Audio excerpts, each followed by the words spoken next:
दोस्तों इस वीडियो में बात करेंगे कि लोग यानी कि हम लोग कैसे किसी के द्वारा मूर्ख बन जाते हैं और हम लोग को पता भी नहीं चलता है। और ये मूर्खता का परिणाम ऐसा आता है कि हम बुरी तरह से ठगे जाते हैं और बहुत सारे नुकसान हम लोग को हो जाता है। तो यह कैसे होता है, क्या इसके कारण है और इसका क्या उपाय है, तो इस वीडियो में बताएंगे। देखिए, मूर्खता का मेन कारण है, मुख्य कारण है अज्ञानता।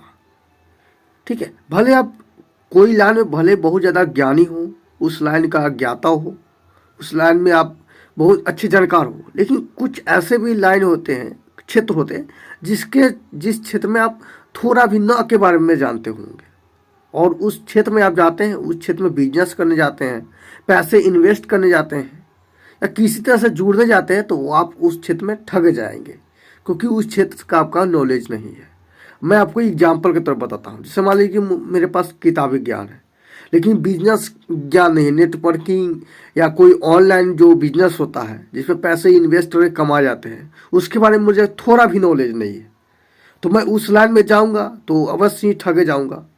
ठीक है, तो उससे जाने से पहले मैं ऑनलाइन जो जिसमें जा रहा हूँ ऑनलाइन पैसे कमाने के लिए या ऑनलाइन पैसे इन्वेस्ट करने के लिए, तो मुझे मूर्ख बन के नहीं बल्कि उस लाइन के बारे में पहले से जानकारी लेकर, पूरा रिसर्च करके, सोच समझ के, सबसे पूछताछ करके, मतलब गहन अध्ययन करके उस लाइन में जाना चाहिए, तभी मैं मूर्ख नहीं बनूंगा। तो सीधे किसी दोस्त है या किसी अन्य के कहने पर मैं चले जाऊं उनके विश्वास करके, तो मैं ठग जाऊंगा। ठीक है, तो इसी प्रकार से नेटवर्किंग होता है और आपको इस आज की दुनिया में ठगे जाते हैं। पहले तो आपको पता ही है कैसे ठगे जाते हैं, चाकू दिखाकर आपको छीन लिया जाता था। ठीक है, लेकिन अब वैसा नहीं होता है। अब आपको मोबाइल के ऐप के थ्रू, वेबसाइट के थ्रू, उसमें आपको लालच दिया जाता है कि बहुत सारे लोग इस ऐप से, वेबसाइट से कमा रहे हैं पैसा, और आप भी इस लालच में आकर उससे ज्वाइन हो जाते हैं। फिर वो वेबसाइट बंद हो जाता है या वो ऐप का जो है वो बंद हो जाता है या ऐप भाग जाता है। ठीक है, और आप कुछ कर भी नहीं पाते हैं, तो इस कारण आप ठग जाते हैं। तो कहीं पे भी जुड़ने जा रहे हैं तो पहले उस पर रिसर्च कर लीजिए। ठीक है, और ज्ञान नहीं रहेगा तो आप मूर्ख बन जाइएगा। तो इस तरह से लोग मूर्ख बनते हैं। दूसरा है, मूर्ख बनते हैं, विश्वास कर लेते हैं। ठीक है, जैसे मान लीजिए कोई मेरा दोस्ती या कोई रिलेटिव आ गया, वो कहेगा देखो मैं इससे जुड़ा हूँ और मुझे उम्मीद है कि मैं इतना कमाने वाला हूँ, सो तुम भी जुड़ जाओ और तुमको भी कमाई हो जाएगा। तो आप अपने उन पे रिलेटिव पे या दोस्तों विश्वास करके जुड़ जाते हैं, लेकिन उसका परिणाम क्या होता है आप खुद जानते होंगे। परिणाम बहुत कभी कभी घातक हो जाता है, नुकसानदायक हो जाता है। ठीक है, तो पहले आपको जो दोस्त बोल है जुड़ने के लिए, पहले उस पर रिसर्च कीजिए। क्या पता वो दोस्त आपको ठगने के लिए आपको उस तरह से जोड़ रहा है कि आपको एक बार जोड़ ले। ठीक है, तो आप भी किसी को ठग कर फिर से जोड़े, नेटवर्किंग करें, जाल बनाए।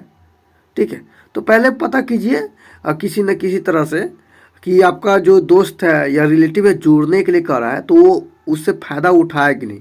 एक्चुअल में वो जिससे जुड़ा हुआ है और मुझे जुड़ने के लिए कर रहा है तो उससे फ़ायदा है कि नहीं, उसको कितना फ़ायदा हुआ है और आगे कितना फ़ायदा होगा। तभी तो मतलब जब आगे कोई बंदा आपको जोड़ रहा है तो आपको यकीन तो होना चाहिए कि उसको फ़ायदा हुआ है, तभी तो आपको भी विश्वास हुआ कि चलो इसको फ़ायदा हुआ तो मुझे जुड़ने के लिए करा तो मुझे फ़ायदा होगा। ठीक है, तो ये सब पहले देख लीजिए। इस तरह से लोग मूर्ख बनते हैं। तो सबसे पहले है, मूर्खता से बचने के लिए ज्ञान हासिल करना जरूरी है। जिस भी क्षेत्र में आप जुड़ने जा रहे हैं उस क्षेत्र का ज्ञान आपको भली भांति अच्छे तरह से होना चाहिए। और दूसरा है कि किसी पे डायरेक्ट विश्वास मत कर लीजिए, भले वो आपका अपना जिगरी दोस्त बहुत विश्वासी क्यों ना हो, क्योंकि वो जिस कंपनी से जुड़ा होता है वो उस तरह से ट्रेनिंग दिया जाता है ताकि आपको विश्वास हो जाता है। तो ये सब में थोड़ा अलग रहिए। ठीक है, कोई आपको पैसे दे रहे हैं तो फ्री में कोई पैसे नहीं देते हैं, आपसे कुछ ना कुछ आपका डाटा है या इन्फॉर्मेशन है, कुछ ना कुछ आपसे ज़रूर लेते रहता है। ठीक है, तो थोड़ा सोच समझ के ये सब कीजिए। ठीक है, तो आप ये टॉपिक था कि लोग मूर्ख कैसे बन जाते हैं। ठीक है, तो लोग मूर्ख बनते नहीं है, एक्चुअली बना जाते हैं। ठीक है, धन्यवाद।